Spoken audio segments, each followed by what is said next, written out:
Ano ang sigaw? 12! 12! 12!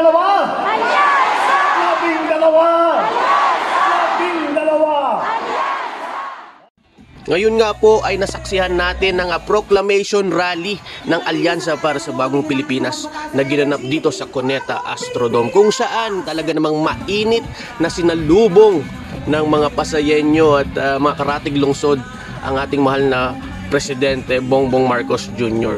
Kasi alam naman po natin na baluarte talaga ng mga Marcos itong Pasay City at never po natalo ang sino man na ini-endorso ng mga Marcos dito sa lungsod ng Pasay. At kasama nga ng Pangulong Marcos ang kanyang 12 senatoriables sa ilalim ng Alyansa para sa Bagong Pilipinas. Pasay City, please welcome our Master Rapper ng Pilipinas, Andrew E!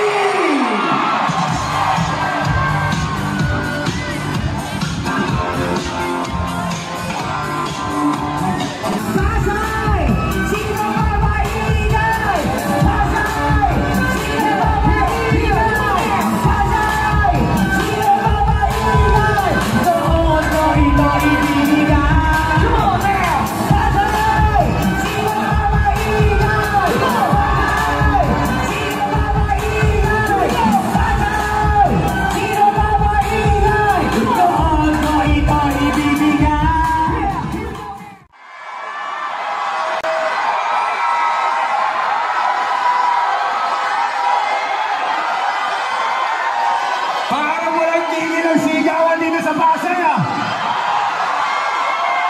Parang dito yata yung maingay, o parang dito yung maingay? His Excellency, Ferdinand Romualdez Marcos Jr.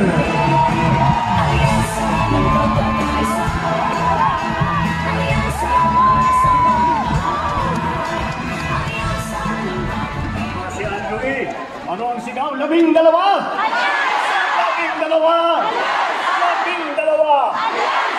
Magandang gabi po sa inyong lahat, mga taga-Pasay, mga taga-Metro Manila.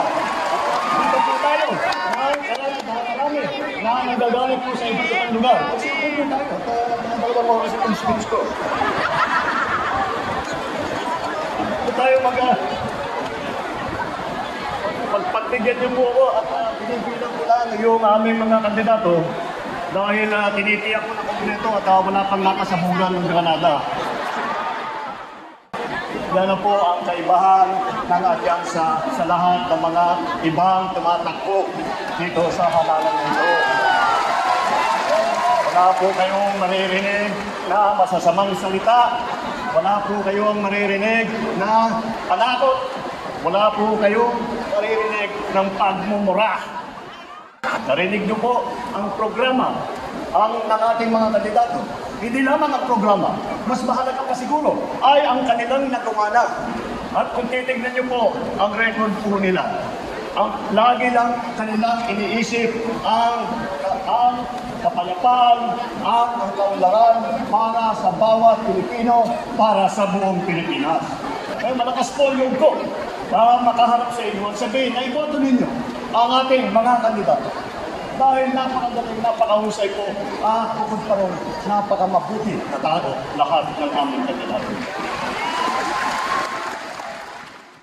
They will stand in the Senate, not to oppose, but to propose. Ibig sabihin, wala silang hinahanap na panggulo. Wala silang iniisip na pagwatak-watakin ang Pilipinas. Wala silang iniisip kung hindi ang pagkakaisa para sa kabubuti ng ating bansa.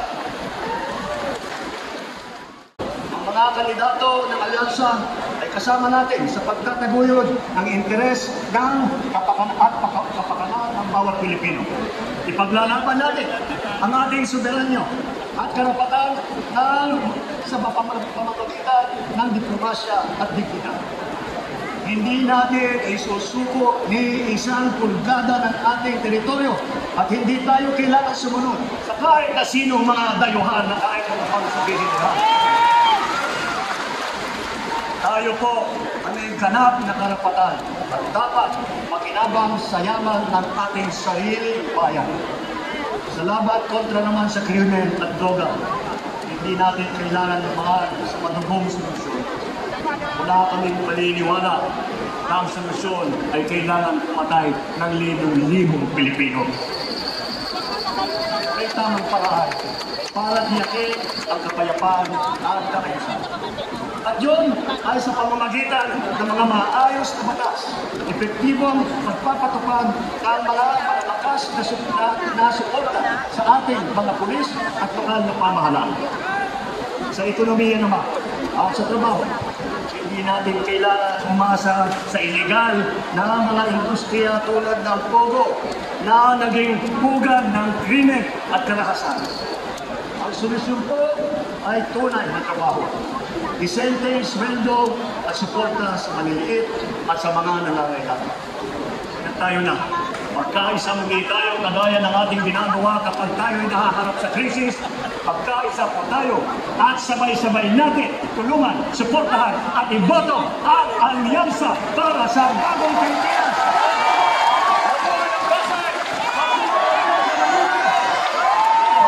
Alyansa, maraming salamat po.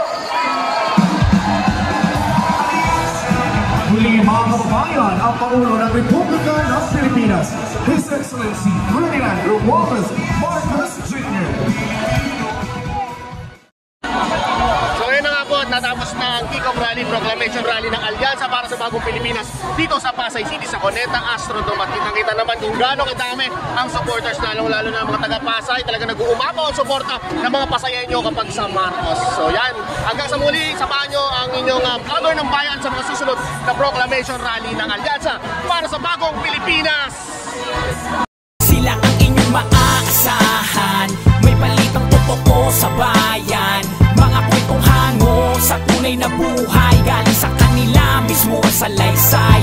Bagong makabayan na mamahayag, maka-Diyos, makatao, makabayan lahat. Yan ang mga vloggers ng bayan, maghahatid ng